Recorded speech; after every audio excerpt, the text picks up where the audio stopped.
The 21st Annual Maine Jewish Film Festival kicks off on Saturday. It is bigger and better than ever. With us tonight here on 207 to talk about some of the offerings, David Shoulder, who is the president of the board of directors, and Barbara Merson, executive director of the festival. Thanks for coming in. Good to have you both here. Thank you. Thank you. 6 different cities in Maine. This has gotten so much bigger than the modest beginnings it had when it started out. You're in Portland, Bangor, Waterville, Brunswick, Lewiston, and Rockland. How many films are you showing this year, Barbara? We're showing over 30 films. And what are the criteria, David? How do you decide what's in and what's not? It really has to have some kind of Jewish subject matter, but it really is pretty open to the screening committee to decide what they think is appropriate. So it could be a Jewish character, it could be Jewish subject matter, it could be around a ritual. It's really pretty broad. And sometimes that Jewish connection is absolutely central to the film, and sometimes it is very peripheral. That's what you want. You want a broad range of movies that bring in a broad range of people. And we talk about this every year when you come on. These are not movies that are only for Jewish film goers. These are for everyone. The most important criteria really is that it's a good film. All right, let's talk about some of the movies that you have. We'll begin with the one that kicks things off on Saturday. It's a documentary called Bye Bye, or it's not a documentary. It's called Bye Bye Germany. Let's take a look. Was brauchen die Deutschen momentan am dringendsten? Wäsche. What is this film about, Barbara? So this is actually what they call a dramedy. So it's a drama plus a comedy. And what the film is about is the war is over and what happens to the people who survived it. And it's really a very life-affirming film because what they're doing is they're trying to raise money so that they can come to America, and they have various ways of doing this.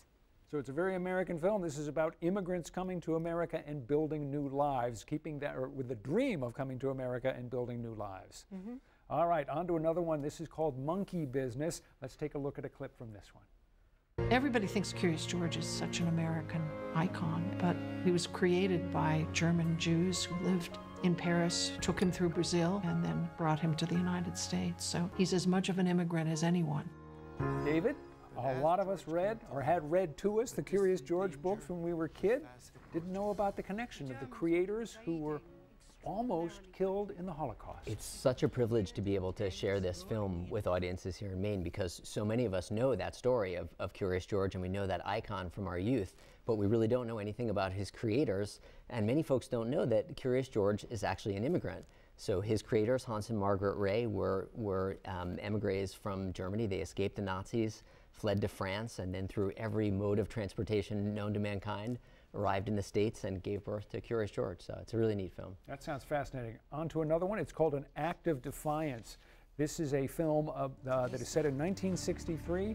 Nelson Mandela and 10 other defendants, many Jewish, are on trial for conspiracy to commit sabotage against the repressive South African government. What was it that appealed to you about this one, David? I think what really appealed to me about this film is that you can watch it on multiple levels. So on one hand, it's a really gripping historical drama that tells the story of Nelson Mandela and these Jewish resistors opposing the apartheid government in South Africa.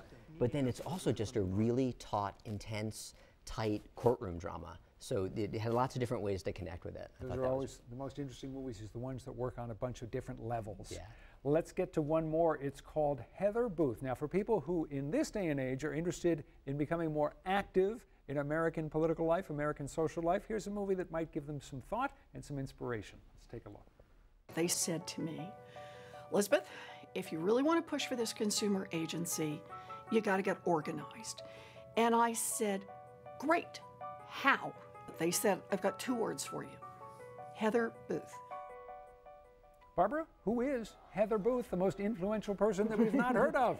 Heather Booth is an amazing social organizer, and this film is so topical today when we're seeing kids lobbying against guns, when we're also learning that maybe we're being organized from other places through bots. Heather Booth really was one of the original organizers. She's been active in every social movement for a very long time, and she's really an inspiration to us all. You've got films that run the gamut from hummus to the Holocaust. They're in 6 different cities. What's the best way for people to decide what to see? Because there's an awful lot here. Obviously, you go to the website, you look at what's there, but have you got any guides for pointing people in the right direction? Well, they're all great films, but they all appeal to different sensibilities, and you have to decide if you like dramas, comedies, documentaries.